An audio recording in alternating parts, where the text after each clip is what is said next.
বন্ধুরা, আজ ভারতের জন্য এক ঐতিহাসিক দিন।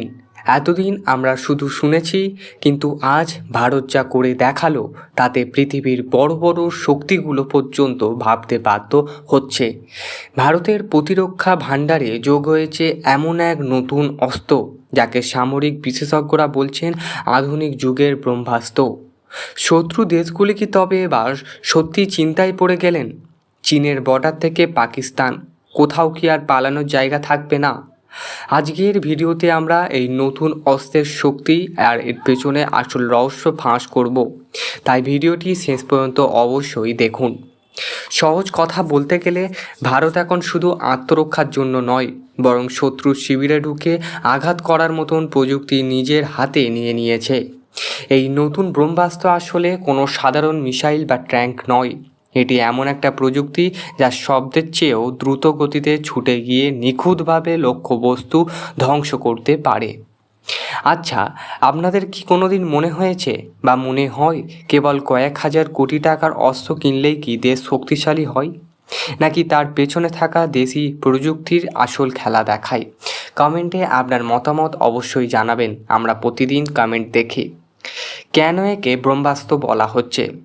পৌরাণিক কাহিনীতে ব্রহ্মাস্ত্র মানে ছিল এমন এক অস্ত্র যা লক্ষ্যভ্রষ্ট হয় না।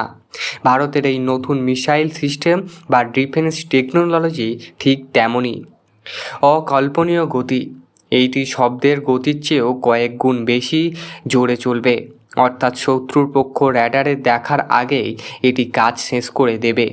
নিখুঁত নিশানা, 1000 কিলোমিটার দূর থেকেও এটি একটি ছোট্ট ঘরের জানালা দিয়ে ঢুকে যেতে পারে। আটকানে রাখার অসম্ভব। বিশ্বের সবথেকে উন্নত এয়ার ডিফেন্স সিস্টেমগুলো একে মাঝপথে থামানোর ক্ষমতা রাখে না। খবর আসছে যে এই পরীক্ষাগুলো সফল হওয়ার পর থেকেই সীমান্তের ওপারে চাঞ্চল্য শুরু হয়েছে। কেন? কারণ এতদিন তারা মনে করতো যে তারা নিরাপদ দূরত্বে আছে, কিন্তু ভারতের এই নতুন সামরিক রেঞ্জ বা পাল্লা এতটাই বেশি যে ভারতের মূল ভূখণ্ডে বসেই শত্রুর দেশের ভিতরে কোনায় কোনায় সার্জিক্যাল স্ট্রাইক করা সম্ভব।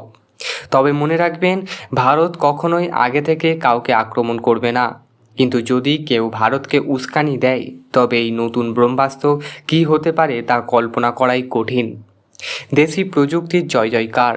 সবথেকে গর্বের বিষয় হলো এই প্রযুক্তির বেশিরভাগটাই তৈরি হয়েছে আমাদের দেশে, অর্থাৎ মেড ইন ইন্ডিয়া। DRDO এবং আমাদের বিজ্ঞানীরা দিনরাত এক করে এই অসাধ্য সাধন করছে। বিদেশি প্রযুক্তির ওপর নির্ভর না করে ভারত এখন নিজেই সুপার পাওয়ার হওয়ার পথে।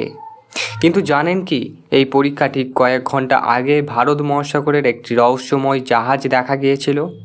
সেই জাহাজের সাথে কি এই ব্রহ্মাস্ত্রর কোনো যোগসূত্র আছে, নাকি ভারত আবারও বড় কোনো চমক দিতে চলছে?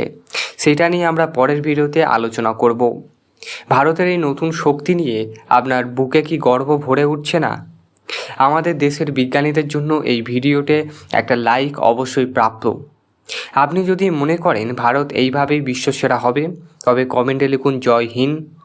আর এই ধরনের প্রতিরক্ষা এবং রাজনীতির অন্দরমহলের খবর আরও জানতে আমাদের চ্যানেলটিকে সাবস্ক্রাইব করে বেল আইকনটি টিপে দিন। দেখা হচ্ছে পরের ভিডিওতে। ধন্যবাদ।